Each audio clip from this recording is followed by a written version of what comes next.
Shalom, selamat pagi Bapak Ibu Saudara yang dikasihi dan mengasihi Tuhan. Firman Tuhan di dalam Lukas 1 ayat yang pertama hingga yang keempat berkata, Theophilus yang mulia, banyak orang telah berusaha menyusun suatu berita tentang peristiwa-peristiwa yang terjadi di antara kita, seperti yang disampaikan kepada kita oleh mereka yang dari semula adalah saksi mata dan pelayan firman.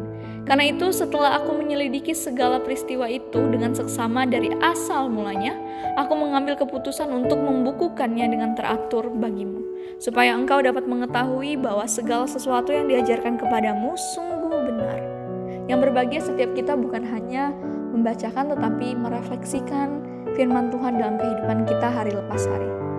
Bapak Ibu Saudara, di dalam Lukas yang pertama ayat yang ketiga, ini menjelaskan tentang penyelidikan segala peristiwa itu dengan seksama dari asal mulanya dan mengambil suatu keputusan untuk membukukannya dengan teratur bagi jemaat sekalian. Bapak Ibu Saudara, seorang wanita pernah memberitahu berbagai macam mengenai perselisihan yang memecah belah gerejanya. Perselisihan tentang apa? Tanya salah seorang yang menanyakan hal tersebut. Tentang bumi itu datar atau tidak, jawabnya.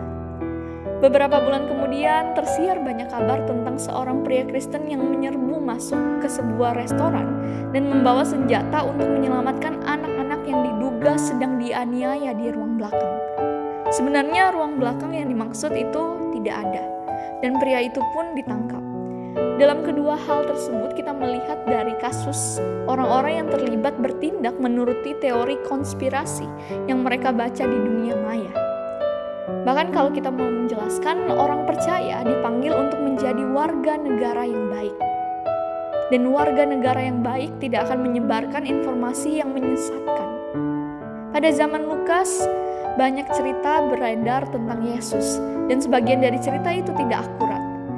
Banyak juga alih-alih menyampaikan begitu saja semua yang ia dengar.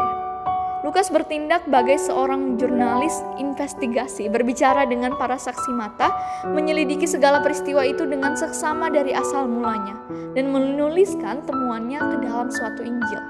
Di dalamnya terdapat banyak nama, banyak kutipan, dan fakta sejarah yang berdasarkan kesaksian orang-orang yang mengalami langsung. Bukan klaim yang tidak bisa diverifikasi kebenarannya, namun kita dapat melakukan hal yang sama karena informasi yang palsu dapat memecah belah gereja, bahkan mengancam nyawa. Serta kita bisa menekankan bahwa memeriksa kebenaran suatu fakta adalah tindakan mengasihi sesama. Ketika kita mendengar sebuah cinta yang sensasional, kita dapat memverifikasinya dengan para ahli yang berwenang dan bertanggung jawab, sehingga kita menjadi pencari kebenaran, bukan menjadi penyebar kesalahan. Maka dari itu bijaklah dalam bertindak akan membuat Injil itu dapat dipercaya.